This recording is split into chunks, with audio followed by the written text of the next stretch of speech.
having an amazing Tuesday. I know that I sure am. Actually, I'm filming this on a Friday, but I'm so happy that you decided to join the No Haters Club podcast today. If you're new here, my name is Claudia Campbell, and I am a speaker and influencer, and I really just love Jesus. And my goal through this podcast is to help you live 100% who God created you to be, in the world of all these opinions and in haters. So I'm super happy, and to honestly just bring a smile to your face, help you realize that the struggles that me and you face, you're not alone in them. So I just want to keep it real here. Anyway, today I have my loaded tea for some energy. It's super cute. I spent way too much money on this drink. I was super bored today though, but it's the end of the year, so I thought I'm gonna treat myself today. I'm super excited for the guest I have on today. His name is Elijah Voskamp. He is a young person, an influencer, has a good following on TikTok, and I think that he is going to drop so much wisdom. We're talking about unity, community, fun things, and I hope that you just enjoy this episode because I know that I sure will. I'm not going to waste your time anymore. Let's get into it. So catch me if I fall.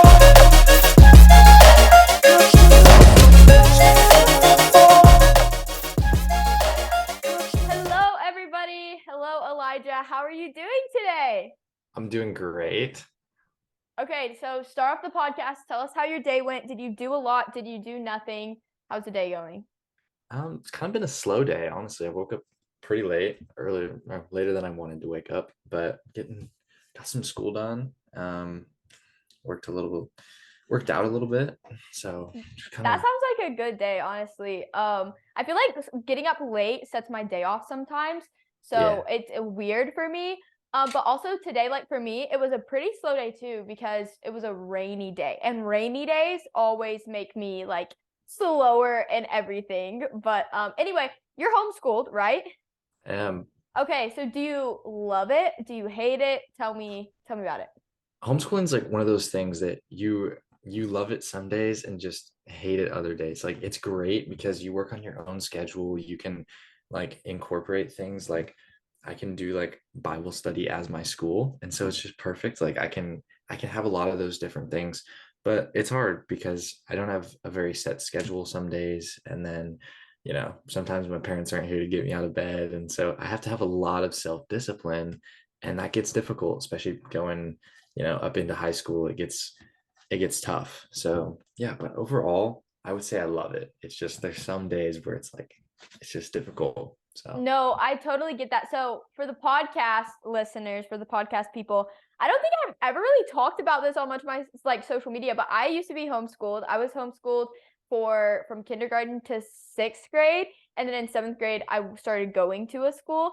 But it honestly made me kind of a freak of nature because I just like I don't know. I know that some homeschoolers can be socially awkward. Tell me how you think about this. But I think both of us tend to be more on this like side of like the homeschoolers who I don't know how to describe it except they're just like cool people. Like they are very comfortable in yeah, their own skin, very original. Like I have found that there are some homeschoolers who you just love being around because they're homeschooled. Like they don't care as much what people think. You know what I'm saying? Like yeah, they'll just for do sure. what they want to do. And also they tend to have like their own things, like their own hobbies that they really enjoy Yeah. doing, self-driven, stuff like that. You mentioned being disciplined, which I think it's something that I've been thinking about a lot lately. Like it's really hard to be self-disciplined yourself. Very. Yeah. You could be like, I am the least disciplined person ever. I don't know. You seem to be like somebody who is pretty disciplined, but how do you keep that like in front of you, you know? Yeah. So I have a planner. I can like have it right here actually, and it's just a mess. Like I open up this thing and there's just endless notes, plans. Like I have so much different stuff that I have to get done throughout my day. But when it comes to really disciplining myself, sometimes I'll just look at that and I'll be like, there's no way I'm getting all that done. And then I'm just like, maybe I'll just, sit on my phone today and not do any of it. And so what I tend to do when I really want to be productive is I'll kind of write down specific things that I like have to get done. And then all the Mhm. miscellaneous stuff, I kind of just leave for later because I know I'll have so much other time in the day. Like days are really long when you get bored. Like they can go by A super hundred fast, percent. but like there's so many times where being homeschooled, I'll just get super bored throughout the day. And so I find myself just endlessly scrolling on social media, not getting anything done. And then, I tell myself, oh, I just don't have enough time, blah, blah, blah. Like I really get into my own head sometimes. And that's the biggest thing with disciplining. Like you have to you have to understand that you have enough time. It's just like your mentality approaching it. So I try to get the specific like main things done first. And then once I do those, then I already have enough motivation throughout the day that like the other small things, they're just like a breeze. So Mm-hmm. Mm-hmm. that's what I try to do, but I'm not always good No, at that. what you said about like you have stuff to get done, but then you'll just like get in the time warp of your phone. Oh my goodness. Oh yeah. I fall into that trap. So I'm super driven. I have like a ton of things I have to do. All of my friends, you can ask them, like, I'm borderline a workaholic. Like, it's not Oh great, right? yeah. I'm always Yep. doing something, going from thing to thing.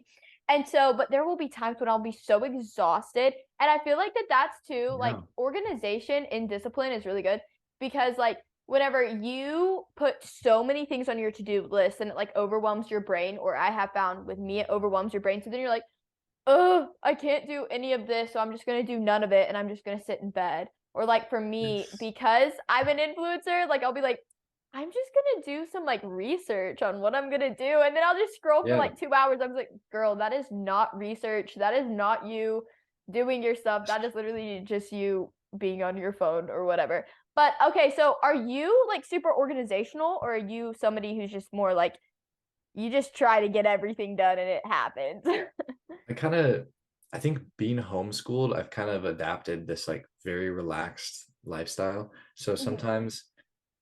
sometimes I'm really on the less organized end, but then I'm somehow really productive through it. So like Yeah. I'll have a ton of stuff that I need to get done and I'll do probably three-quarters of it, but I just kind of miscellaneous things throughout my day that I'll do and I'll like write them down like, you kind of did that, but you didn't really do that. And so there's days where I will be super productive and like most of the time when I'm really productive, I do have to do it on a set schedule. But Mhm. if I want to be like just kind of a relaxed, like I guess active in the day rather than just sitting on my phone, I might not get all the like really important things done, but I will get a lot of stuff done. And though Mhm. those days are just super relaxed and miscellaneous stuff that I can just check off the list. Because I don't know, I like to have things clean and like nice and just like in order. But at the Mhm. same time, I I don't think I have ADHD, but like I can get so like focused on one thing and then something else comes up and I'm like even if I write this down, like I just want to do it right away. Like I can't the moment I think about something, I have to get it done. Otherwise, I won't have any motivation to do it later. So most of the time my days are just a mess, honestly. No, I totally get what you're saying with that. You're no, because I've had the thought several times. I'm like, I don't think I have ADHD, but like, do Yeah. I? Because like sometimes You I wonder. might. I'm also like low key a clean freak. I'm not. There's some people I know they are like clean. Like you will never go in their house. No, you'll find like every once in a while I will have like dirty places in my room that I need to pick up or whatever. But I hate it when things are out of place. So like I have to put things Yes. in the right space. I have to put things away, like all of that stuff.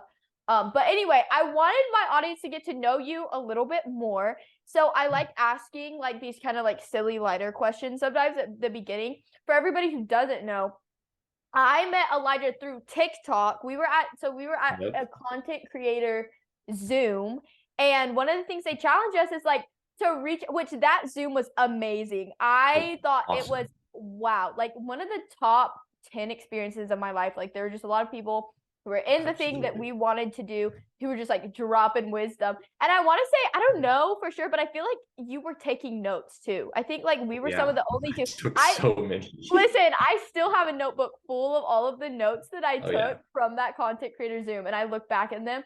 But one thing they challenged us is like to reach out to some of the other people to find that Yeah. like community within. So like just being able to be like, yo, look at this hate comment I got, whatever. Like, Anyway, Yeah. and so it was really cool. Elijah was one of the ones I think that I reached out to and was just like, you're doing great. It was good to see like another person on that content creator Zoom. So that's pretty much how we Yeah. started. And then we just were like supporters of each other on social media. Cause I find that like whenever I have a friend doing social media, you get so many hate comments. Like you just need sometimes another supportive voice, another person there Yes. that's like, good job, applauding you. So my first kind of silly question, you're on a road trip, right? You go to a gas station, you're like 4 hours into this road trip, okay? You're a little tired, you're with the Okay. fam. What's your go-to gas station snack for this road trip? Shoot. Do you have one? I do, but like I feel like it just depends, honestly. I would agree. I have a few different go-to gas station snacks. Most of the time I'm ever on road trips is for like traveling for sports. So Mhm. a Mhm. lot of times I'm trying to get something that I know is gonna hold me over for like a while. So Yeah. I'll get like what are those like little Chex Mix bags with Yes. like Yes. those are so good. There's so many different kinds, so I pick a new one like every time. Now, are you are Um, you like a flavor person or are you just like regular Chex Mix type of Flavor, it guy? has to be flavor. Otherwise, Flavored, yeah. it's too bland. Otherwise, if I have enough supply of water, I will get some Takis Mhm. and I will Oh keep yeah. those in the car. You gotta have some good water Oh source yeah, for that one. I have a whole like gallon water jug. Yeah. So I just keep that. I keep I that don't have mine. full. I don't have mine with me, but I have a half-gallon water too. I carry around school and people are like, "Do you drink all of that? Like, are you okay?" And I'm like, "I Yep. promise I'm not crazy for this." Yes, but Okay. Takis are great. They're awesome. Okay, well, this one, because you brought up sports, this one I think people will have some very intense opinions on. So, Mm. like your go-to after sports game snack or like sports drink. Are you like a body armor type of guy? Are you a Gatorade? Are you a Prime? Like, or like pre-game energy drink that you would drink if you're even into energy drinks? I the only pregame drink I would drink would be a Red Bull. Oh, he's a Red Bull, guys. Those I don't know what it is about the Red Bulls. I just play better when I hmm drink them. And then hmm after the games, I'm definitely a body armor guy. Okay. Those are amazing. I agree. I literally just got into body armor like the day after my soccer tournament last week. I agree. I like it way better than Gatorade. I am more of a Celsius girl though. If I have to drink something Mm, before a game, I do Celsius and a protein bar and it just like always hits. I've yeah. actually never tried a Red Bull. I am concerned. Like if you ever see me with a Red Bull, run. I have like Oh, this is me. I have barely any additive caffeine. Like I'm drinking this and it has some caffeine in it. But like if I'm like this with barely any caffeine, I don't know how I would be with a Red Bull, but I know that there are a lot of my friends who love them. yeah. So anyway, okay, he's a red that I feel like that says a lot. Do you have a favorite flavor Red Bull? Probably either the lemon lime or the watermelon. Okay, Both I'll are have to really try good those. flavors. I would suggest either of those, and they're just awesome, amazing. Okay. Well, Yeah. if anybody out there or you ever need a Celsius flavor recommendation, I'm pretty sure I've tried all of them, so I've got you on lock on that one. Consider it. Okay, so now I want to talk a little bit more about unity, community type of stuff. One thing that I've noticed about you from your social media, from that sort of thing, is you are really adamant about studying the word, staying in the word, like having a relationship with God. But there are a lot of people who have that relationship with God, but they're not as adamant about actually reading the Bible, reading the word. Yeah. So I was curious about you, like what kind of made you start having like that love for the word and started like digging in? Because I think that all of us go through this phase where it's like the Bible is boring, even if you want to do it and even if you like make yourself do it. But I think all of us go through this phase. I did whenever I was like younger, maybe like after elementary school, up in the middle school, like I would read it, but it Yeah. was just boring. So like, and then I kind of swapped and unlocked, like, whoa, wait, this is actually fire. Yeah. So I'm just curious for you, how did that all happen to you? Tell me a little bit more about that and why you love reading the Bible. Yeah, so kind of going up through, I mean, I'm still fairly young, but going up Mm-hmm. through elementary, I would go to Sunday school, like just kind of keep it simple. And I would always kind of sit in the back and just wouldn't really be involved. Like it wasn't too big of a deal for me, but I did always feel like that connection with God, like kind of that it was important to be there. I just didn't really see like anything else with it. It was kind of just you go to church, come home. Like there wasn't much significance there. Um, And then as I got up through middle school, I started going to a youth group. And one of the big things that they really made a point of was kind of like building that relationship with God. And I went to, some weekend retreats and summer camps and stuff like that. And I really got this understanding of when you put other things away and like you fully focus on God, like the different clarity that you can have there, it's just huge. Like there's such a big difference. And so that really got me in, like as going up through sixth and seventh grade, I got really into just reading the Bible and journaling and stuff like that, just like spending good quality time with God.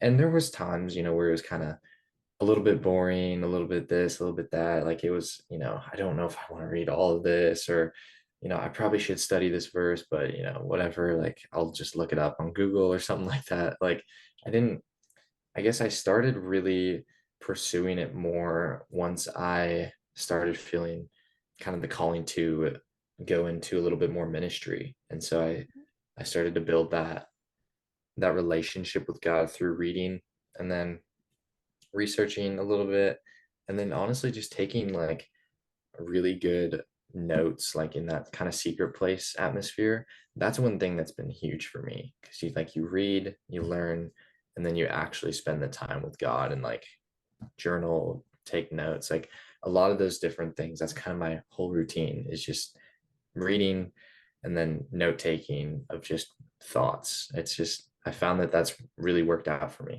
very well. So yeah. Yeah. Yeah, I would agree. A lot of people ask me a lot of times, like, how did you start? Where would you recommend me starting? So I'm curious from Yeah. you, either where did you start or where would you recommend people to start? Because I know a lot of people ask me, like, where did you start? I didn't really have just like one book that I started in. It was more like a gradual continued reading until one day I was just like, oh, I love this. And so I'm going to Yeah. continue doing it. So where would you recommend people to start? Well, I started in the New Testament, kind of like I read some of the Gospels, and then once I really got into like I got into more of anything that was written by Paul, like any of the Ephesians, Galatians, Philippians, like all of those books. There was just so much wisdom in there, and I really found a lot of like connection to those because there's like a lot of talk about building a relationship with God and like stuff that we deal with in our lives, like friendships and like just different like temptation and all sorts of stuff that just really is found in like the back half of the New Testament. And I really loved all of that, like any of that. However, I would suggest after reading more, probably the best book that I've read in the Bible is First John. I love that book. And Yes. there's such good like conversations that like can come out of that book. Like I made so many videos on First John. I just keep making new videos because I read it all the time and I find new things and I'm like, this is so cool. I'm like, I never knew that this was there. And it's just one of those books people don't talk about it very much, but First John is so much wisdom. Like definitely one of my favorite books of the Bible. And I would recommend starting there because it kind of gives you an example of what a relationship with God looks like. Honestly, that's what I found with that book. So yeah. I love that. I kind of like some of Paul's letters too, especially if you're more like practical and stuff. It's funny. Yeah. I did the opposite of what everybody tells you to do, and I really started getting my excitement for the word through the Old Testament and relating it to my life. Mm, But I think I'm also, whenever it comes to like literature and stuff, I'm more of like a story brain, more of like that sort of thing. yep. But then as I started getting into Paul, I really liked it because there's a lot of practical steps, and I'm really big on practical. But just there were a lot of books. Like I pretty much read the whole Bible at this point, other than a few books. But I've definitely read the New Testament multiple times, and I'm surprised because recently I've been going back and I've just been continuing to read the New Testament. And a few weeks ago, I was like, okay, I'm gonna try to read First John. It's something that I just don't remember ever hitting me like sideways before. Yeah. And I read it. Man, that's what I call like a little book of gold. Like it is short, Amazing. it is small. You could honestly read it in one sitting and easily, but it has so much gold. And what I like about it too, because I can be a little bit of a nerd sometimes, especially whenever it comes to like literature themes, and I enjoy, which this is a whole little side rant, but I'm going to do it anyway. I believe that people should be educated in school and should learn what they need to learn because, especially in English, whenever you learn how to analyze a piece of literature, the way you're supposed to do in school, you can translate that to the Bible. And I used to be like, literature is stupid and I hate it because I'm not a reader. And sometimes I sit in that class and I hate it. But I've been fortunate enough to study under people who have been literature brains and who blew my mind because they were like, look at this theme, look how it connects. And like, I'm like, wait, that's cool. Like, wait, Paul's writings have like a thing that they go through. Yes. So anyway, that's why I would just say, if you're like, I don't need good grades to get into heaven. No, you don't. But like education does have some value to it. And Absolutely. the themes of First John, like it is a succinct theme. Like it continually goes back to the same thing. And it just, oh my goodness, it talks. If you ever want to know what love is, First John, like the There you relationship, go. how God loves us, and it just reminds me, like one of my big things why I love First John is I love how it talks about like if you just understood how much God loves you, I don't think that we would truly search for another love like completely because we would realize like all of our problems would go away. On the podcast, we talk about like how to deal with haters and stuff. Like, I truly believe if we understood how much God loves us, people's opinions wouldn't really matter to us as much. Like, it wouldn't be that big of a deal.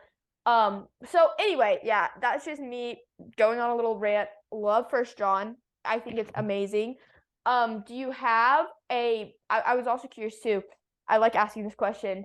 If there's a Bible character that you feel like you would relate with, like if there was a Bible character that you would say personality wise kind of relates to you, I'm curious who and why do you think that they would relate to you?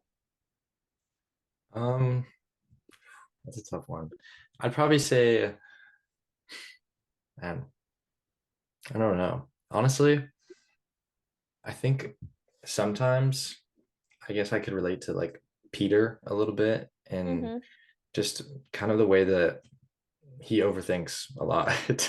He uh, does. and that's something like I've in my relationship with God, like it's been a big journey and I've kind of learned so many different things through my mistakes. And I feel like Peter made a lot of mistakes, but he did so many good things through his mistakes. So I think that's kind of somebody I can totally relate to. So yeah, I think that's probably one of the biggest connections in the Bible. Otherwise, like just kind of the way that I think would probably be like Paul, because he's so direct with his words. Like he doesn't sugarcoat anything. And so I think if I was writing the Bible, I would probably write like Paul did. So those two people I do connect with very well. That's why I love reading in that New Testament area because it's just like it's much easier to connect with that. But Mm-hmm. yeah, I'd say those two people probably. And I love too Peter because he did overthink. He denied Christ. He had a lot of mess ups, and yet he was one of Jesus's best friends. Like he was Yep. in Jesus's top three. And so and like just a good reminder for us too. Like you can overthink, you can mess up, but I think his heart was in the right place, and he wanted to pursue. He Yes. continually tried to pursue God and have faith. And Paul, the bluntness, that is literally so true. I think people have a tendency to just read the Bible and they're like, yada yada yada. This is just words on a page Yep. on a book. This book just magically appeared to us, and supposedly it's God's word. Like, no, these were letters written to churches at the time. Some of the stuff Paul says, oh my goodness, the other day, and I talked about this, I think yesterday I walked into school. I was like, yo, I just read something in First Timothy. Well, that was wild. I think it's at the end of chapter 1 or 2. I want to say it's at the end of chapter 2. I'm not sure. But he's basically like, he's talking about some of the people who have not stayed in the faith or had right intentions or whatever. And then he goes, Yep. among these are, and he names 2 names. He like calls them out and he goes, who I am leaving to Satan because they've been blasphemous. And I was like, imagine reading that in front of your church. Like Paul just sent Oh us a yeah. letter, guys, let's read it. And there are times he like drags them through the mud. And I'm like, you know what? More power to you. Because and that too reminds me, like, confrontation is not bad. In our culture, people hate confrontation, but confrontation Yeah. really is not bad. So anyway, another side, I do that all the time. Like, I just do have these little rabbit trails I go on constantly. But Yeah. anyway, so you have a relationship with Jesus, obviously. definitely growing as a young person, do you ever find that like it's weird because where your values are, where you're I know I get a lot of DMs of people saying like I want to follow Christ, but the community I'm around, the people I'm with, they're not following Christ, Yeah. or I don't feel like that I can because like I don't have people around me to help me do that, and I'm like different because nobody else around me is following Christ. So I guess what I would say is what advice would you give to those people who says I want to follow Christ, but they're a little bit apprehensive because they're afraid like I don't have anybody, people are going to think I'm weird. Is it really worth it to do it young? Is it worth it to give up the fun stuff to do it young? Yeah, I that is a really good question. I have kind of dealt with that a little bit. I one of the things that I've learned a lot of recently is kind of how your identity works, and like how our generation specifically has so many identity issues. And one of the things that kind of hit me is like, don't let the life you have distract you from the life you want. And I think so many of us are living wanting to get to Jesus, but because of where we're living, we think that we can't get to Jesus. And I think if we look at like even the disciples, for example, like a lot of the people that kind of they were around, they had to have a lot of boldness to do what they did. And they had a a very good connection with Jesus. Obviously, it's a little different than what we have, but boldness is kind of this big thing that comes from where your identity is at. And if you don't understand what, like, if you don't have a good foundation in Jesus, it's hard to have a foundation around people. And so I think before you try to work on this boldness and try to, be more open about your faith, I think you really need to jump into like an actual connection and firm foundation with God, because Jesus took so much time to teach the disciples before he gave them the authority to teach themselves. And so I think sometimes it takes building a relationship before, you can really find that boldness. And so I think best advice would be look at, you know, try to find some people in the Bible who've kind of dealt with the same thing, because there's a lot of people who, you know, couldn't find their identity right away because of what other people thought of them. And think of what they did to change, because there's so many different things, so many different examples. And I think probably the biggest one is they went to Jesus first rather than trying to find a different identity in the world. And so yeah, that's kind of a big, like, you have to understand where your identity is rooted before you can really jump into that. So yeah. If you are one of those people who have said stuff like that before, like, I don't know, should I do this? I'm kind of like half in, half out. Like, I want to do this. I see people doing this who have good lives and I want to, but I feel like I can't because I feel like the Bible doesn't make sense to me or I don't have a community. Just go ahead and rewind, hit that 30-second back button because I think that Elijah just dropped some actual wisdom that like I think it would be totally good for some of you guys to hear again because it's so true. I think sometimes the way people get it wrong is they see other people, right, who are living blessed lives, who are living from the fruits of walking with God, having a relationship. I have people come to me, they're like, "You have joy, peace, like what's going on?" They see other people or on the internet or whatever, and so they want to walk with God because they want to have that result. But in reality, the motivation has to be I want to pursue a relationship with Jesus because I believe whenever you find a relationship with Jesus, you'll realize that's really all that matters. That is Yeah. truly all that matters. Anyway, Cool. so my next question for you is how have you found unity to be really important when it comes to community and your bond with Christ and like also unity within the church? I'm just curious about that. Yeah. Um, that's a good question. So I think unity, like for our generation, um, there's so many different cultures and labels that you know, that we adopt. And like it's so easy for us to accept what somebody else thinks of us rather than how God thinks of us, right? And it's like so many times in our lives in school, in sports, like people tell us what they think that we are, and we kind of just listen and we kind of just adopt that, right?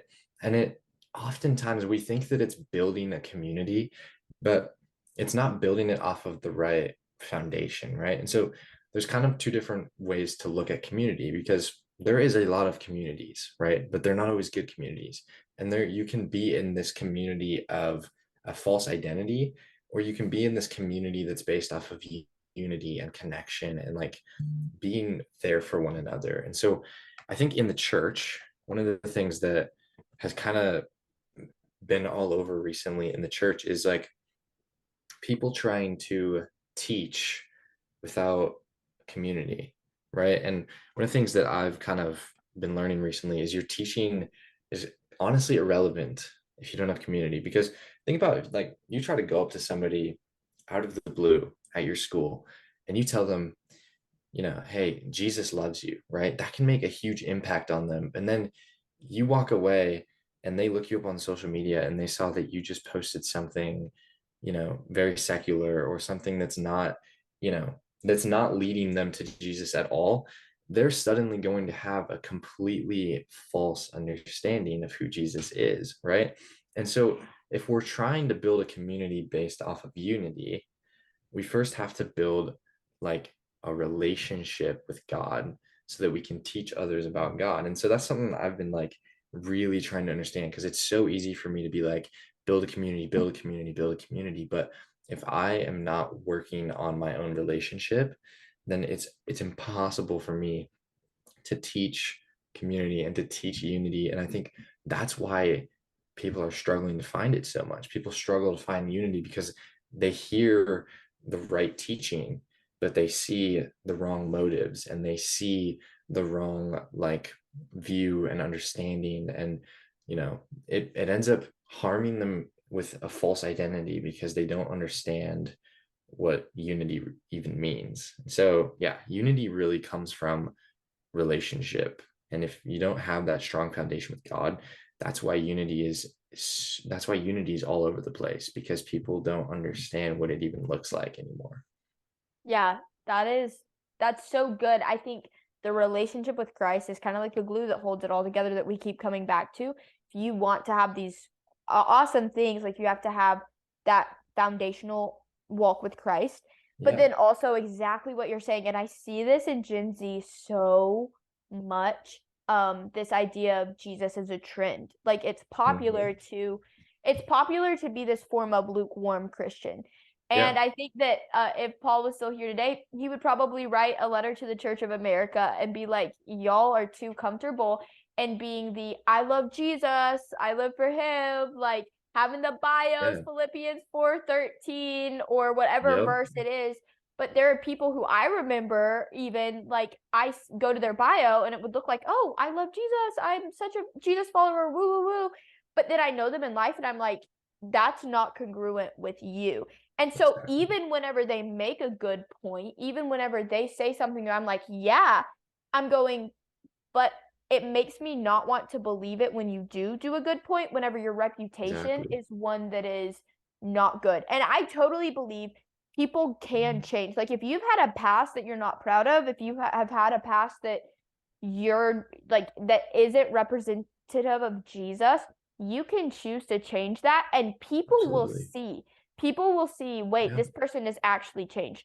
But what you can't do is just try to cover it up and smooth it over by saying like, oh, well, I'm gonna change now by just changing on the outside, but then your personal walk doesn't change Totally. and you're not building the relationship with Jesus, or you're still dabbling in the world, you're still dabbling in the lukewarmness of the world, but you've just smoothed it over and been like, oh, but I'm just gonna post a few more TikToks that have Jesus's name in them. Like, no, like actually live for Jesus and see where he's leading you. And I believe that reputation is going to change. All right, so on the tail end of us talking about like community, unity, stuff like that, how have you found that having Christian community has helped you in any way? Or have you found that it's kind of hard to build that like just stuff like that? Like just talk about Christian community for a second and the benefits of having that Christian community as well. Yeah, so Christian community, it's one of those things that like you don't think it would impact you until like you really build it. And it's one of those things that God will definitely provide. Like he will give you those friendships and that church and like stuff like that. But it's you definitely have to cultivate it. Like you have to really practice it and work on it. And it's helped me so much. Like there's just this sense of belonging that you feel like even it's different than just going to a church where you're like you're welcome and it's like you know you get that feeling, but it's like having that specific connection with like a group of other Christians that are on the same path and mission as you. It's just like it's beautiful. Like you really get to have that connection, and it's kind of like the way that you think you could talk to God and tell him anything, you can do that with like a strong community, and you can really Mm, be open with them and build that. um and I think like building community, sometimes it's looked at more of like a chore, and like people think it's like I have to do the same with like reading the Bible. They look at it like it's a chore and like this is something I have to do, right? And I think it shouldn't be looked at as a chore. It should almost be looked at more as like a gift in a way. And it should be built out of compassion. It should be built out of love for that other person, right? And once you start to look at it like it's a gift from God, and like this is God really using these other people in your life, it becomes so much more powerful and like beneficial to you, because you start to understand where your life is really going, like what God's calling is for you can be found so much through your community. Just that kind of strong validation that's not from the world, but it's more from God. You really get a sense of your identity and who you really are. So I think community is really, it's really helped. I mean, like life life can't really be given to someone if compassion isn't centered around it. And I think mhm.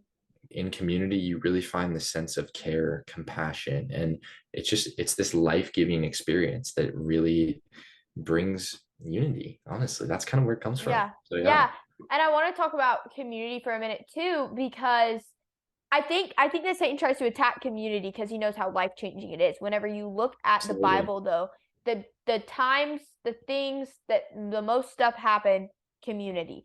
Jesus did not have a job. He was homeless, but what did he have? A community. And what did Yeah. that community do? It clothed him, it provided him all of these things. Like community is important. And I've had friends before who are like, "Oh, I'm so busy. I can't do this. I can't do this. I can't do this. I'm only really going to school and then I'm doing all this stuff." I understand there are busy things, but community is important. And so if you don't have time to invest in Christian relationships, I think something kind of needs to change a little bit. Like if Totally. you're going to school is great. I think that you can even be building community on sports teams. It doesn't have to look like, oh, I have to have a play date every single week, you know? But I do believe that whenever you start to surround yourself with, here's a group of people who are Christians, who are imperfect, but we choose, okay, we're going to center our friendship around Christ. You collectively choose together, centering our friendship around Christ, and then you go towards that together with that in mind. Even if you both start out lukewarm, that is how change happens in your own life. Again, so people are going to try to say, well, there are only lukewarm people around. There are people who I can't be with, you know. That's one thing on our content creator Zoom that I think Elijah, oh my goodness, why did his last name slip my Lamb, mind? Elijah Yes, Lamb. Elijah, because I love him. I Yes. follow him all the time. Is he was Yeah, he's like some great. but one of the things he said that just stuck with me is like some of you guys are waiting to have these like perfect Christian friends whenever all you have is lukewarm people around you. You need the lukewarm Christians in because you just need somebody with the light of Jesus in them. So y'all both may start out being lukewarm, but whenever you're coming together and choosing to be a Christian community, choosing to have Christ at the center of the friendship, then like I think that can like radicalize your life completely. And what he was saying, like without compassion, like your friend is not going to be perfect. I've said that on this podcast before, but also like whenever you go into friendships, instead of saying this person is absolutely perfect, what can they do for me? But how can I love them like Jesus would? It changes the game because they're going to mess up. Every single person is going to mess up. But then that also changes how you treat them, because all of a sudden, whenever they mess up, you're not going to talk bad about them. Whenever they do something, you're going to call them higher, because true love for that person is saying, hey, you're sinning right now, and I'm going to call you higher because you don't need to do this. Like, this is separating you from your walk with Christ. Even when it's not fun, like doing stuff that is true brotherly love for them. Yeah, But I saw you opened your Bible. I'm curious. Did you have I something you were did. going to read? So yeah, I think you brought up like kind of the example that Jesus gave, like of his, he didn't, he wasn't a pastor of a church, right? Jesus Mhm. just had a community, right? And it was one of those things that he really built and he really focused on. And he always showed kind of two things, love and humility. And those are big things that have to happen in community, right? And so in Philippians, amazing book, in chapter 2, it's kind of talking about imitating Christ's humility. It's one of my favorite things in the Bible. It says each of you should look not only at your own interests but at the interests of others. And it says your attitude should be the same as that of Christ Jesus. And when we do that, when we look at other people's lives and when we really take the time to understand what somebody else is experiencing and what somebody else is going through, community just flows through that, right? Because unity is centered around like you not just focusing on yourself, right? You can't Mhm. just live for whatever you want to do and like whatever your calling is. Like you have to really build connections with other people. Um, and I can't remember who said it, but somebody said humility isn't thinking less of yourself, it's thinking of yourself less. C.S. And Lewis.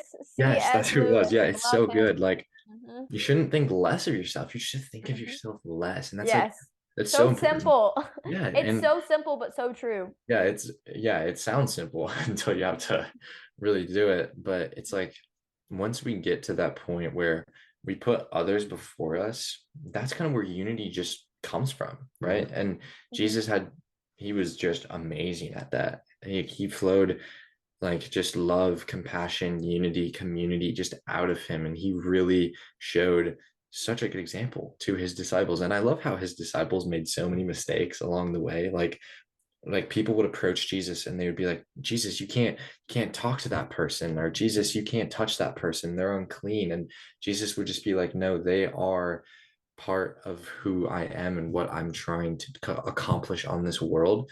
And he set such a good example of, nobody is perfect, so don't think less of anybody else, right? And I loved how Paul kind of just threw that in there, like imitate Christ's humility. And that's like where it comes from. Like Jesus, if you want to learn how to have humility, just look at Jesus and you'll build community and unity through that every single time. It's amazing. That's like where it really comes from. That's so important. And if you have that Christian community, again, you have to keep Christ at the center of it continually. So Yeah. I'll share the story. In the past, I've had like a Christian community group, right? Where it was like, it started off, we were at this like high of like, yeah, Jesus. And then it kind of dwindled. And the focus of most people, I mean, there were a few that were different, kind of shifted more like, oh, well, we're just going to be friends to be friends. But like Christ doesn't want Yeah. at the center of it anymore.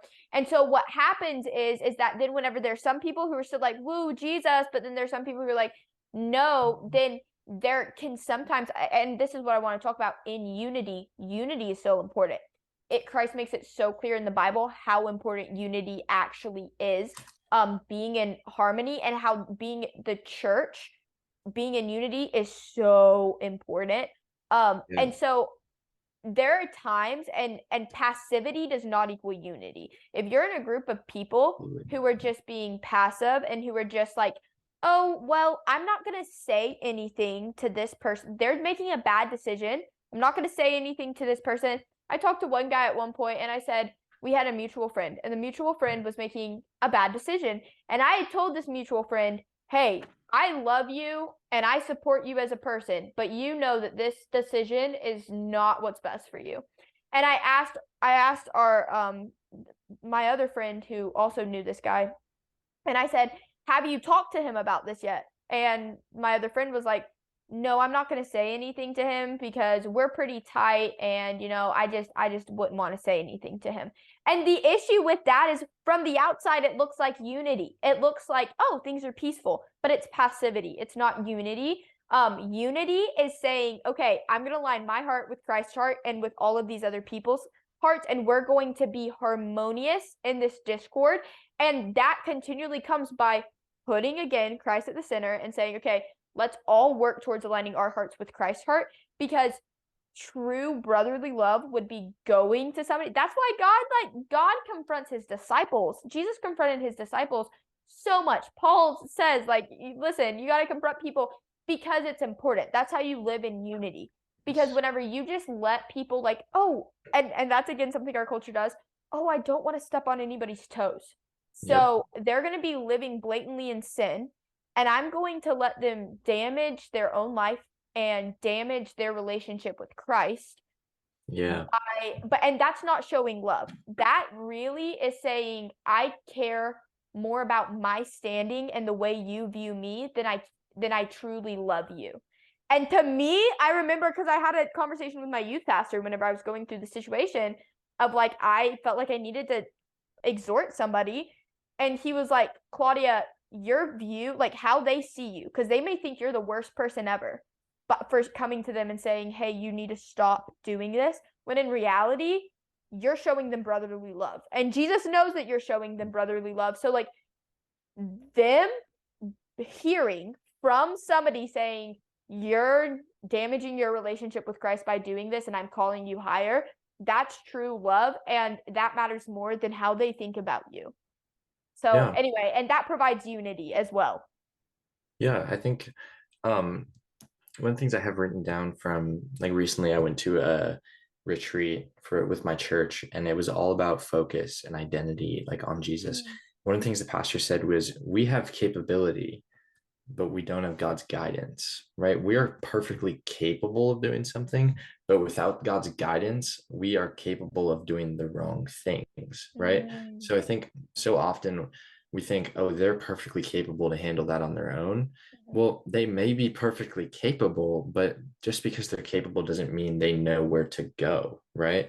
And there's this idea that people can do whatever they want. They can make their own choices. And right, yeah, you have to be a little bit independent, but without some guidance, you can walk down the wrong path without even knowing it, because people tell you that you're going the right way because they're too scared to tell you the right way, right? And so just one of those things, I have so many cool notes in here just from random stuff that I've seen.